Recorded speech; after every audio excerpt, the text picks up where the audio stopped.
So I'm going to start recording the class for those of you who maybe don't have a stable internet connection. For those of you who might need to leave before the class is over so that you can go back. It's 2030, it seems, according to my slide. We are, we are in the second wave of coronavirus pandemic 10 years from now. Yeah, forget about that. Anyways, so last class we were talking, last week we only had one class in the lab, which is already graded. All of you have access to the comments of the third lab on eAulas. I finished grading them all.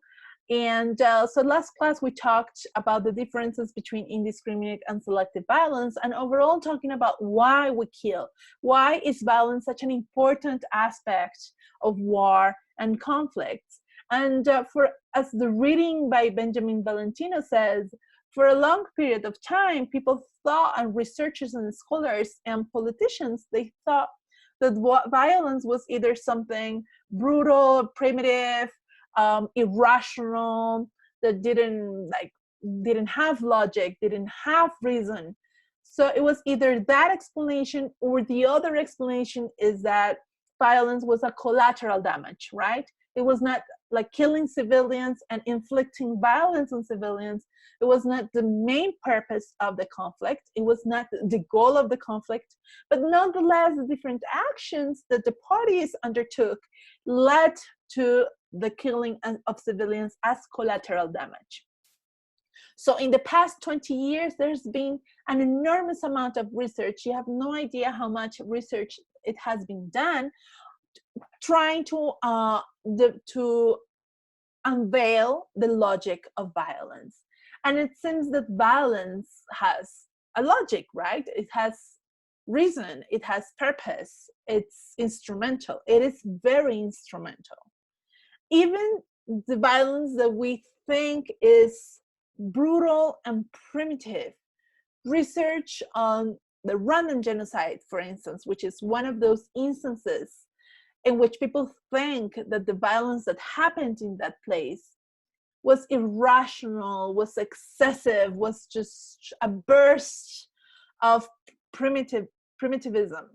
Even in those instances, research like this one and books like this one allows us to see that no, violence has a reason, violence has a purpose, violence have causes that we can study and discern. So today, so last week we also talked about terrorism as a type of indiscriminate violence, and we studied how terrorism actually has a goal, and the goal of terrorism is it's conveying a message to a larger audience, and that message has to do with attrition, with provocation, without beating, with spoiling. So we also talked about the different calls of terrorism. Today, we're going to talk about another type of indiscriminate violence, which is mass killings or genocides. We are going to talk about the killing of very large numbers of people during war. During war, we will understand why, how, and where does this happen. We will also talk about concepts a little bit, because there are many related phenomena like mass killings, ethnic cleansing, genocide, terrorism, and indiscriminate violence. It's all related. So we will try to understand the differences between these different concepts. Then we are going to focus on genocide. Genocide is a particular type of indiscriminate violence. It is very specific. Not every instance of mass killing counts as a genocide. And we will discuss what counts as a genocide. And then we will talk about what you read, the Rwanda's genocide under the light of what we have studied, ethnicity, greed, or state, ancient hatreds, or instrumentalism. So that is the outline of today's class. So let's talk first. If you please have questions, raise your hand and interrupt me. So mass killings, ethnic cleansing, genocide, these are similar related concepts that talked about probably the worst aspect of conflicts and wars and the worst aspect of humanity, the killing and the victimization of very, very, very large numbers of people. So the first concept that we have is mass killings. We talk here about the intentional killing of large numbers of civilians from any group. By some definitions, at least 50,000 deaths over the course of 5 years. So mass killings is one concept that relates to this like very large indiscriminate violence, but it's different from other concepts because here the killings is of civilians, but not civilians that belonged to one specific groups, but just civilians overall. Related to mass killing, we have mass atrocities. Mass atrocities is a concept that is very frequently used, and it is pretty much the same thing, but other crimes are also taken into consideration, like rape, displacement, unlawful detention, etc. So those are like two concepts that we find a lot in international law, that we find a lot in the discussions of the international community.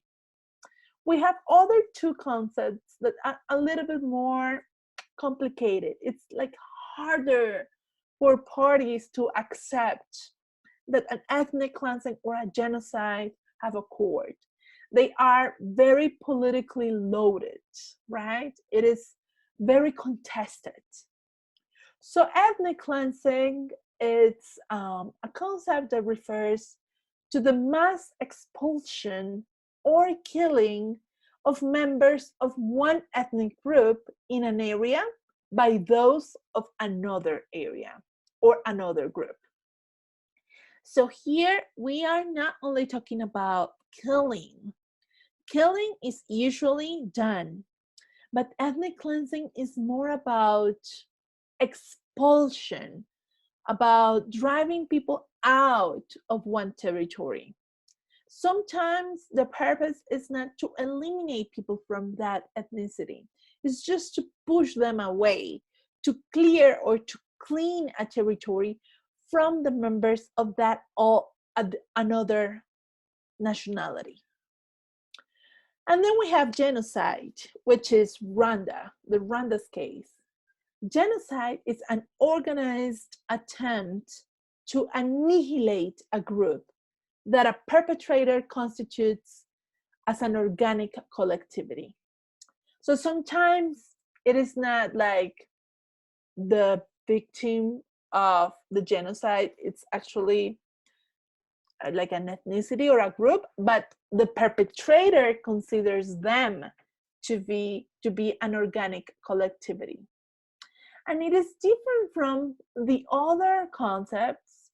Of course, genocide is an instance of mass killing, is an instance of mass atrocity, but what is new or different about genocide is this idea of annihilating the group, of eliminating them, right? It's not only like driving them out of a territory. It's not only about cleaning a territory. It's about eliminating the group, eliminating for good. So those are like that is like the family of concepts that relates to this aspect of conflicts and wars, which is the killing and the atrocities of large amounts of civilians. Anyone has any question about this concept so far? Please raise your hand, make a comment. Right, okay, so Rosa Elvira, go ahead. Buenos días, profe. Good morning. Good morning.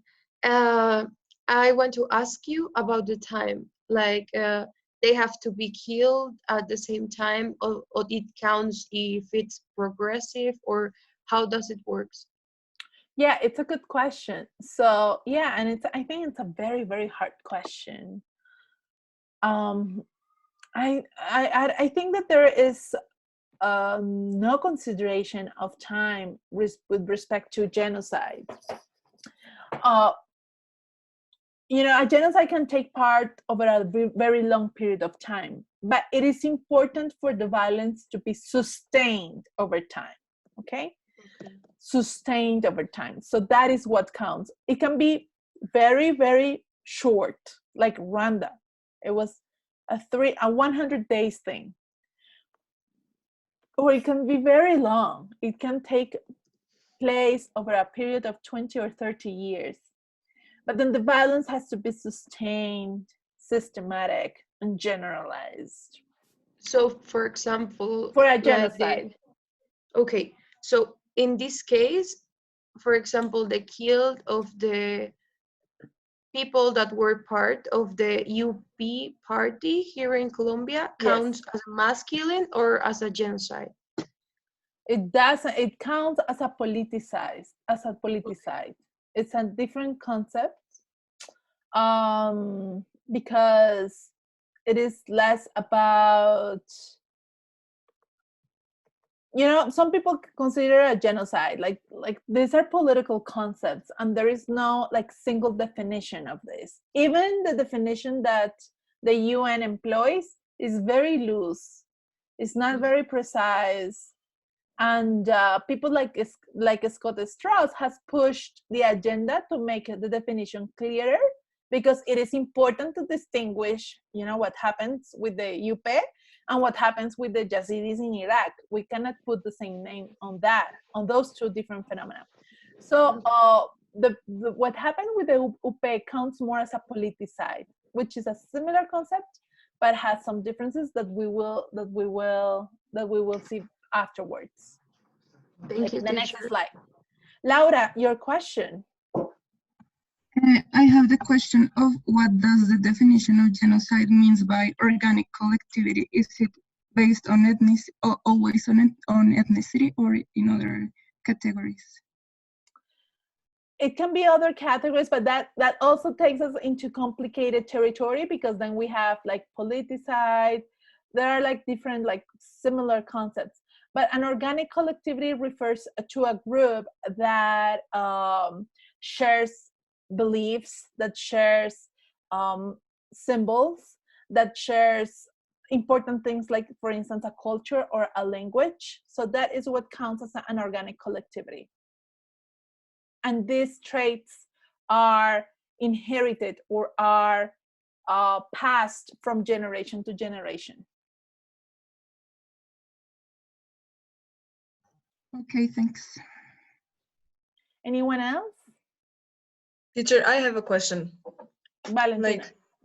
Did a genocide ever worked for the purposes that it proposed itself? It's a hard question, but I think it has. It has worked. We will see some instances of genocide, but the Ukrainian genocide worked for the Soviets. And the Armenian genocide worked for the Ottoman Empire.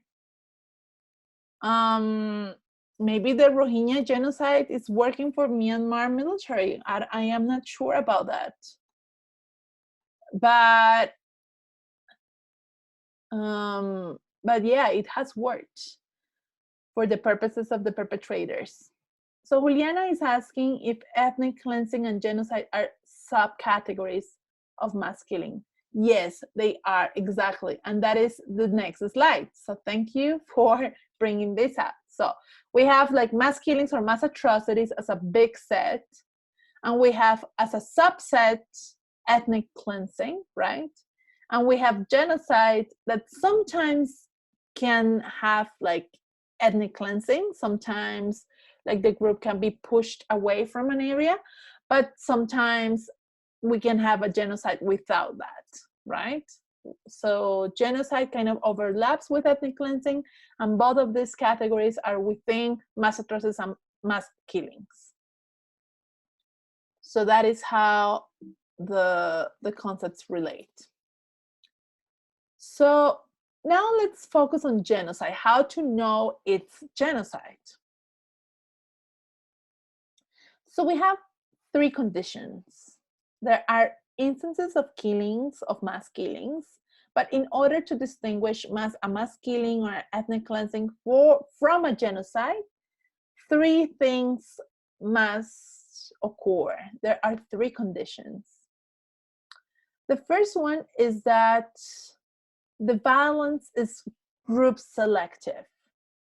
It means that the violence is not entirely indiscriminate, right?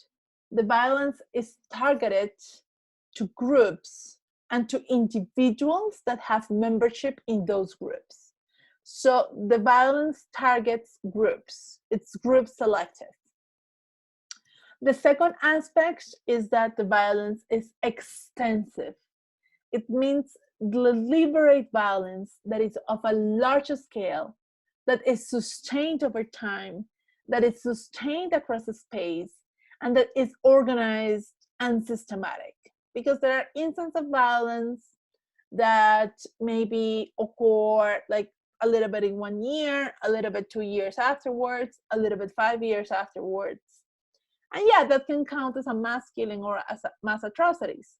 But we would have a genocide if the violence is extensive, larger scale, sustained over time, and across a space, and is organized and systematic. And these two aspects are very important because actually it is very hard to kill very large amounts of people if there is no like bureaucracy or organization or authority, right?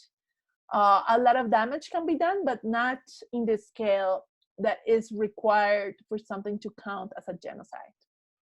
We don't have number thresholds in the definition of genocide because it depends. It really depends. What we have is this third aspect, is that the perpetrator's purpose is the destruction of the group. It's not only to move the group from an area, to push a group from the place that is claimed as the territory of the state, the nation state. Why? Because the underlying logic of a genocide is that the group should not have the ability to survive, right? So sometimes like killing achieves this purpose, but sometimes there are other things that can achieve this purpose, like for instance, massive sterilization campaigns of women. So there we would have a genocide with a weapon that is not commonly like linked to genocide, but that achieves the purpose of depriving the group from the ability to survive through the inability to reproduce itself, right? To carry children. Or for instance, it's what we will discuss in the case of the genocide against Ukrainian people. The people were not killed like this, they were not shot, but the food was taken from them and they died out of famine, out of hunger. And this counts as a genocide too, because the group was deprived from the ability to survive. There were also killings and there were also shooting and there was also violence in a larger scale, and it was sustained over time. But the majority of the people did not die from like being shot, but they died out of hunger. So when we have these three things, these three aspects, these three conditions, if you want, we will know it is a genocide if we see it. Okay? Any questions about these three conditions or aspects of the definition of genocide? Comments?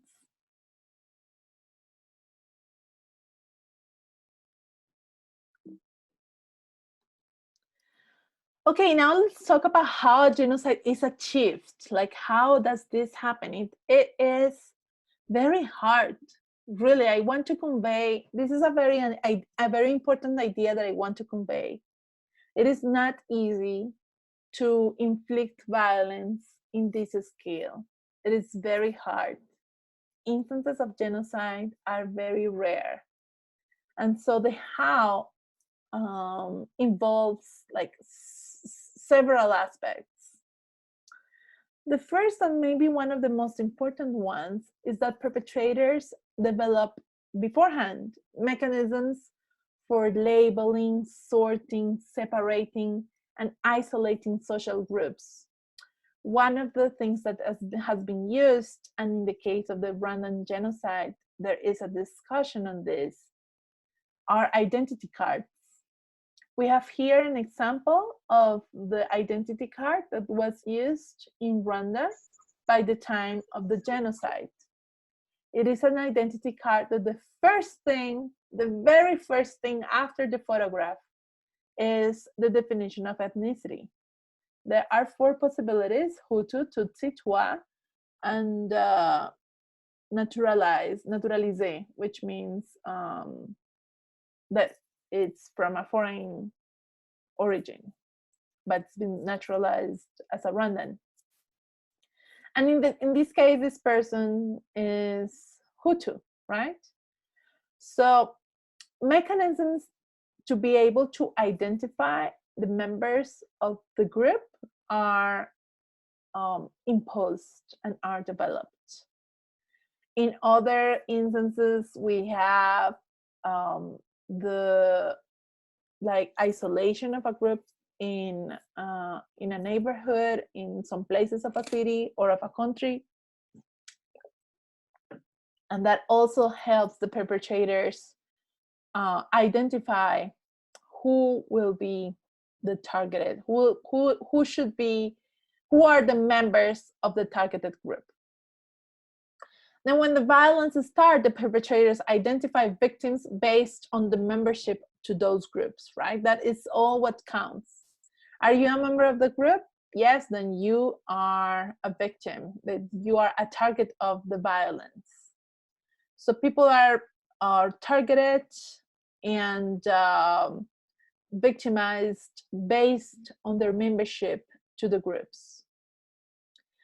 Then the third thing is that civilians are deliberately targeted. It's not a collateral damage. It's not something that happens as a mistake. No, that the purpose of the violence is to target civilians. And another thing that happens is that the symbols of the group are also attacked. Why? Because that is linked to that aspect that we discussed before, which is the ability of the group to reproduce itself. So if you target the cultural aspects that bring life to that group, like churches, graves, sites of reunion, then you make harder the reproduction of that group. So one of the things that we find in genocide is that the symbols of the group are also attacked. Any questions so far or comment?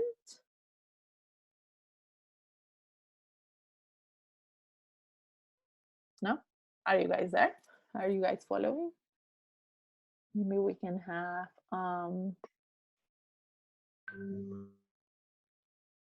yes, I see you're there. Good.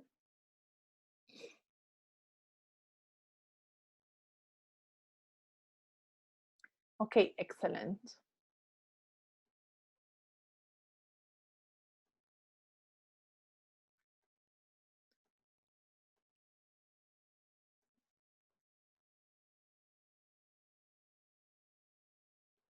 Okay, now I want to share with you some of the some instances of like very important instances of genocide. So the first genocide of the modern times, and genocide in the sense of a group that was targeted and victimized and people were victimized based on their membership to that group. And it had like nationalist implications. It was the Armenian genocide by the Ottoman Empire in 1915. It led to 1.5 million deaths, and it has been the path towards the recognition of this as a genocide has been very conflictive, and it has involved a lot of diplomacy from the Turkish state to avoid this from happening. Then we have in 1939 to 1945 the very well-known Holocaust, which led to the killing of 5 to 6.2 million of Jews. And then we generally think that this is like the worst instance of genocide, that it is being that is like that the humanity has not done worse than that. But actually there is at least one more instance of genocide that has led to as many killings as the Holocaust. And it's very unknown. Very few people know about this. It's called the Holodomor, or the Ukrainian famine, that went from 1932 to 1933. It was carried out by the Soviet Union, and it killed, very hard to know, but the estimates go from 2.5 million to 7 million. And I want us to take a few minutes to see a little bit about the cause of this Holodomor. And I think it is important because it is very, very unknown. So I would like to know from you, maybe you can, in the participants part, if you had heard about Holodomor before, I want you to put a yes.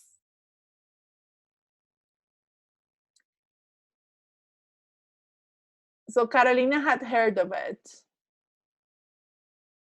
Who else? Juliana hasn't.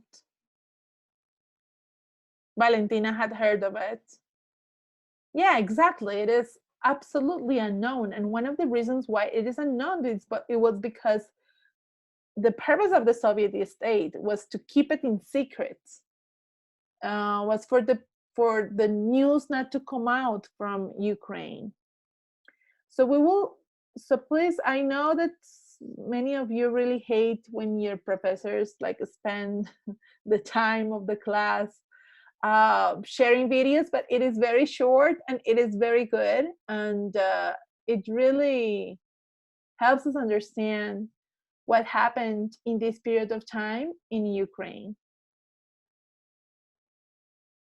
It's just about 7 minutes. So 1 second.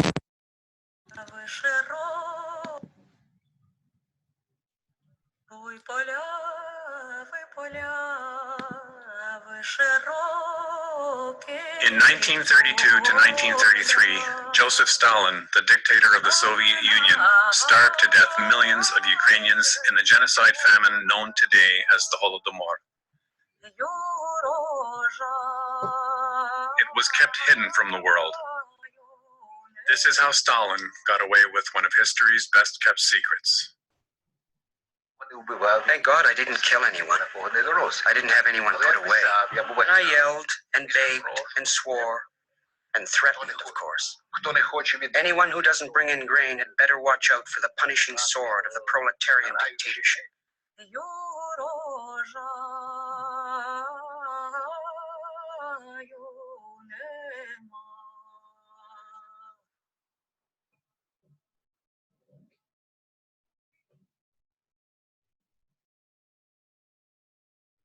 Why is it to this day that most people have not heard of the Holodomor? The Holodomor was one of the largest genocides of the 20th century. I think it takes on special significance because it was so long not recognized and was certainly denied by the Soviet government. Holodomor is a Ukrainian word that means death famine. It was not the product of weather, it was not the product of accident, it was created for political reasons in order to ensure that the Ukrainian peasantry and the Ukrainian intelligentsia didn't become a political problem for Stalin. Stalin sought through the famine to impose his control on Ukraine. Without Ukraine, there is no USSR. Ukraine was known as the breadbasket of Europe because it was the center of grain production, originally in the Russian Empire, but also within Europe itself. Most of Russia's grain export came from the Black Earth lands of Ukraine. It's the biggest republic other than Russia. It was the one that was closest to Europe. It was the one that was most European culturally and economically. And Russia simply, without Ukraine, is a faraway northern country, and it didn't have the kind of power and the kind of presence in European politics without Ukraine. The Ukrainian peasants didn't want to have anything to do with collectivization and fought it. And they fought it much harder than anyone else did. And there were outright battles. I mean, we're talking hundreds of uprisings in 1929, 1930, where Ukrainian peasants, essentially said, we're not going to have anything to do with your collective farms. Ukraine had lost its fight for independence after the Russian Revolution, yet gained some cultural freedom under the Soviets at first. There was an increasing attention to Ukrainian national thinking and national distinctiveness within the Soviet Union at the end of the 20s and beginning of the 30s.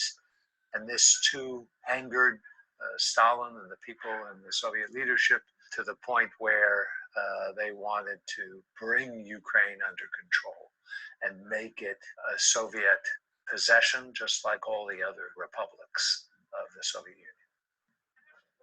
The leaders of the Soviet Union are trying to remake the world, and one of their central ideas is that they understand the future. The future limits what they do now. Certain people who are around now essentially have no purpose. And this idea is tested, I think, most dramatically in Ukraine. And Ukraine, because it's the most fertile territory of the Soviet Union, is where the hammer hits hardest. Stalin's trusted envoy, Pavel Postashev, is given sweeping dictatorial powers and sent into Ukraine with an army of secret police to purge the Ukrainian party ranks and to squeeze out the last kernels of grain. 112,000 trusted party members from Russia are now stationed in Ukraine. They guard the standing crops and livestock from the starving, brutally enforcing the law to protect state property. Finally, the starvation tactics that were designed to eliminate the problem of Ukrainian nationalism and Ukrainian peasant rebellion forever. Schools were more or less Russified. All the dictionaries were removed and changed so that the language became closer to Russian. Major Ukrainian communist leaders were either put in jail or forced to commit suicide. Major intellectuals committed suicide. So this was a tragic blow to the Ukrainian peasantry and to the Ukrainian culture. And remember, it took place in more or less 5 to 6 months. Ukraine is literally decimated. The population is devastated, and through that, the culture, the language, the institutions, and everything else. Teams of people came into Ukraine and went village by village and removed the food from people's houses. Apples, beets, they would lead away the cows, they would take away whatever was in storage. Ми ходили, шукали, де пташка, знаєте, ті перепелки. Це то яєчка брали, їли. А як іде, що ще вже і є перепеленята, але що вони не ростуть, і то так їло. А так, як ішов, на дорозі впав. А люди так падали, як мух. Ще людина дихала. Вони забирали, каже, бо ми не приїдемо завтра забирати. They passed passport laws that forbade Ukrainians to go, peasantry to go into the cities, and eventually they blocked the entire republic, so people couldn't leave. The Soviet secret police seal off Ukraine's borders. No one can get out or bring food in. A nation the size of France is strangled by hunger. Stalin crushed the possibilities of Ukrainian autonomy, Ukrainian self-determination in some ways within the Soviet Union through the actions taken in Holodomor. This was an attack across the board against Ukrainian nationality. It broke the ability of the society to resist for decades to come. There are many really heartbreaking stories about what was happening there, but probably the ones that touched the most was when people who were really dying were helping others and helping neighbors and trying to save children and elderly while really starving themselves. Many of these policies were conducted by locals in the same villages, by neighbors who were doing that to their neighbors. You never stopped to be amazed about the strength of the human spirit, but also about the depth to which humans can really descend.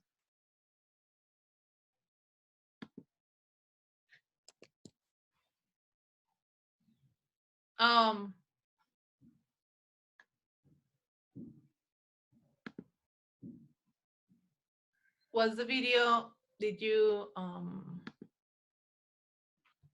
what, could you hear it? Could you listen to it?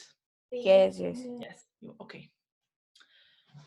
So there we have it. It was interesting piece on Holodomor, which did not lead to the elimination of the Ukrainian people, but it was done to crush the Ukrainian attempts of building a nation, right? Of suffocating Ukrainian nationalism, and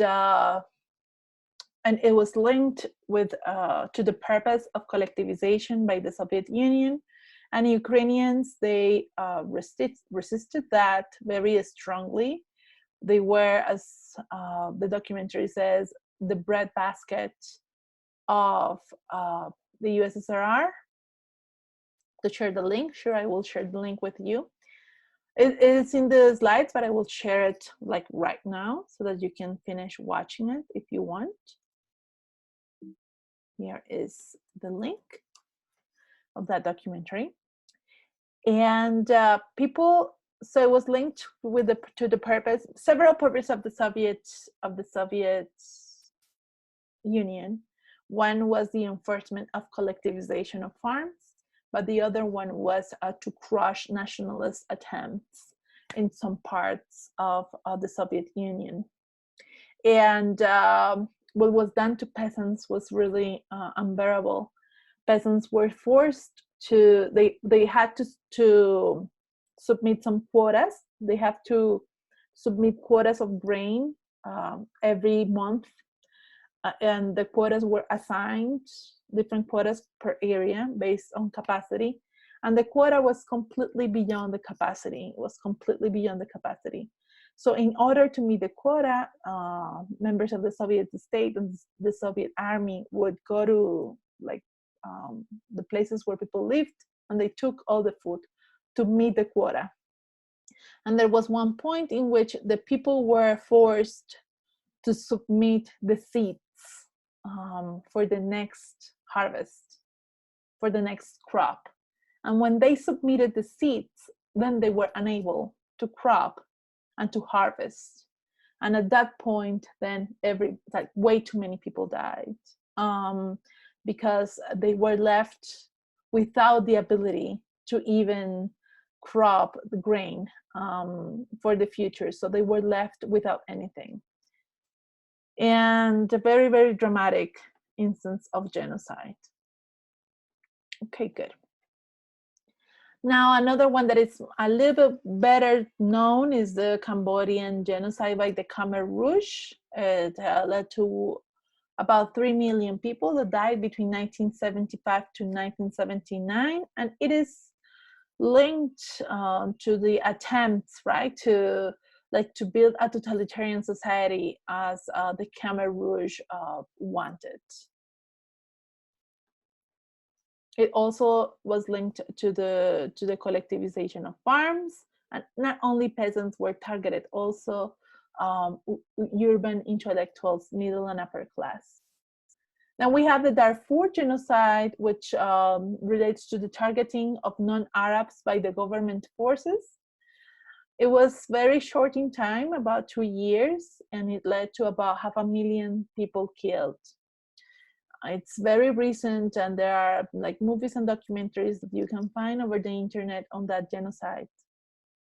We have the Rwandan genocide, which led to the killings of 1 million Tutsis, and what was amazing about this genocide is that it was very short in time, just 3 months, but as the book by Scott Strauss tells us, the majority of the killings happened in the first 10 days of the genocide.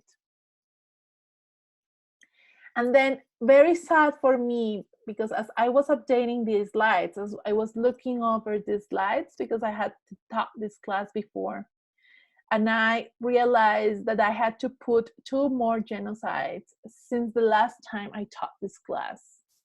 And that was very heartbreaking for me to realize that even though all of these instances of mass atrocities and killings have happened, the international community is still incapable of preventing genocide from happening. It hasn't learned the lesson from the Rwandan genocide. So this is the new slide, and I am really saddened by the fact that I had to include it, because we have the genocide against the Yazidis in Iraq by ISIS. It started in 2014, and it led to the killing of 5,000 civilians. The number is not very high, but the Yazidi community is also very small. So in proportions, in proportional terms, it meant the killing of a good portion of this group, of this community. And then the current genocide is the genocide of the Myanmar military forces against the Rohingya people. We read a little bit of this a few weeks ago when we talked about like instrumentalism in ethnicity, how it is like the targeting of groups is fabricated, and how Facebook has been used as a tool to show that the Rohingya are a threat for the collective Myanmar people. And this has given Myanmar military forces the push to kill many Rohingya people. More than 20,000 people have been killed. Yes, Sebastian, go ahead. Yes. I was wondering what was the main reason for Myanmar to start killing the Rohingya, because I have I thought that the Rohingya were not the only Muslim group that was on Myanmar, so I don't know like what is the main reason for Myanmar to like hate them and to try to separate them. Well, yeah, the killing of the Rohingya gives and the portrayal of the Rohingya as a threat, you know, as a security threat of the Myanmar population, which is in its majority Buddhist. So it is basically an ethno-nationalist attempt that gives legitimacy to the military and that to give them a strength. So to unite the people against an enemy that in this case is an internal enemy.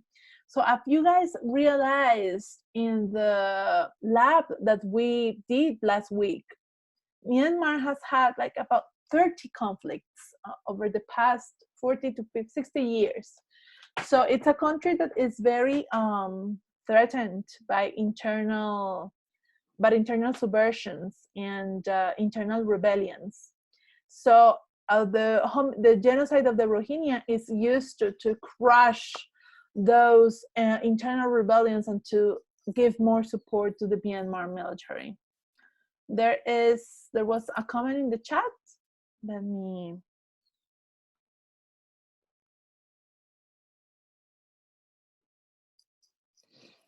Right, exactly. So they are not. There is a link that Carolina sends. Exactly, they are considered Pakistani immigrants, although they have been there for very long periods of time.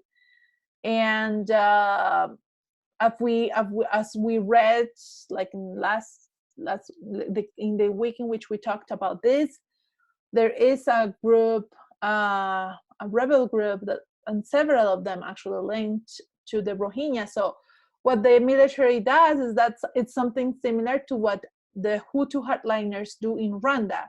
There is a rebel group that is linked to an ethnic group, right? There is a rebel group, in this case, the RPF, that is linked to the Tutsis. So what they do is to do the connection that all the members of the group, all the Tutsis are rebels, support the rebels, are linked to the rebels. And that way, it makes a really strong case that the members of the group or the group is in itself a security threat to everybody in the country, right? It is obviously not, right? Because the group is very small, it doesn't have like huge support, etc. But that's like instrumentalist part of this process. Valentina asked me about how is the targeting of the Palestinians by the Israel state classified, if it's considered a genocide or not. I will have to look into it. I am not sure. I cannot give you a certain response about it right now. I will have to look into it. Because yeah, we could see, you know, there is violence, there is targeting of civilians. Palestinians say that there are purposes to annihilate the group's possibility to reproduce itself. So I will have to read a little bit on that. So right now I would like us to do some breakout rooms and to spend a few minutes, not a lot. You could answer one of these questions or two of these questions. And I want you guys to discuss based on the reading and based on the reading and on Strauss' discussion, what are the problems of the ancient hatreds explanation, right?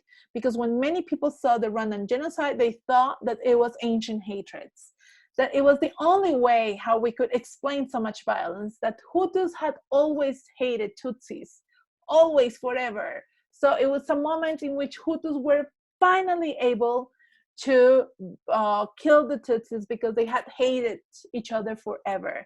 So Scott says that there are many problems with this explanation. So I would like you guys to spend a few minutes remembering what are the main problems of this explanation. And then if you can, talk also about the role of war in this genocide and the role of the state in this genocide. So those are the three questions for breakout rooms. So that's you guys. I'm going to assign about 4 participants. So please accept the invitation to join the breakout rooms.